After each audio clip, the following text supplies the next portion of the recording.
బదిలీలకు బాసటగా ఆశ్రయ ఆకృతి స్వచ్ఛంద సంస్థ చేస్తున్న సేవలు అభినందనీయమని ప్రభుత్వ ప్రత్యేక చీఫ్ సెక్రటరీ జయేష్ రంజన్ అన్నారు.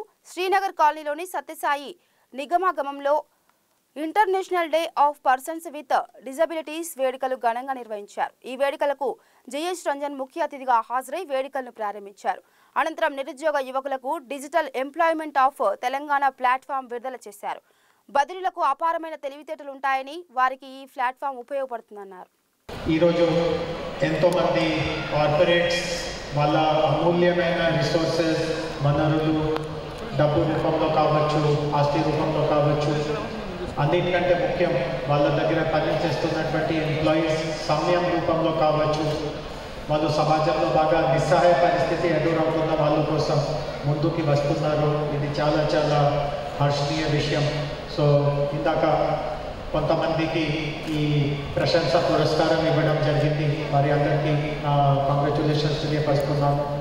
తర్వాత ఇందాక బాబు గారు చెప్పారు, సుమారు ఒక 30 సంస్థలకి అవార్డ్స్ ఇచ్చేది ఉంది. కొంతమందికి మాత్రమే అవార్డు ఇవ్వడం జరిగింది. కానీ మిగతా వాళ్ళందరికీ కూడా నేను మనసుగా హార్దిక అభినందనలు తెలియపరుస్తున్నాను.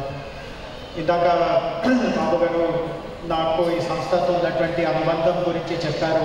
నేను ఎన్నోసార్లు వాళ్ళ కార్యక్రమానికి వచ్చాను. టెక్నాలజీలో జరిగే అభివృద్ధి, టెక్నాలజీలో జరిగిన వికాసం 20 సంవత్సరాల క్రితం అంటే అప్పుడు ఎట్లా ఫంక్షన్ జరిగిందో నేనేం మాట్లాడాను, మిగతాలు ఏం మాట్లాడారు అంత సూక్ష్మంగా జ్ఞాప్యం ఉండదు నాకు. ఖచ్చితంగా దాని కింద కొంతమందికి అవార్డ్స్ ఇస్తూ ఉంటే వారు చెప్తా ఉన్నారు, ఈ సంస్థ వాళ్ళు ఈ లెర్నింగ్ మాడ్యూల్ ఒకటి తయారు చేశారు, ఈ సంస్థ వాళ్ళు ఒక ట్రాన్స్లేషన్ టూల్ తయారు చేశారు.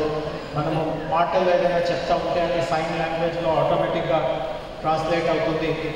I summarise it in English for you. I know that you are finding it, everything is flying above your head, but I'll give you a very quick summary at the end of it.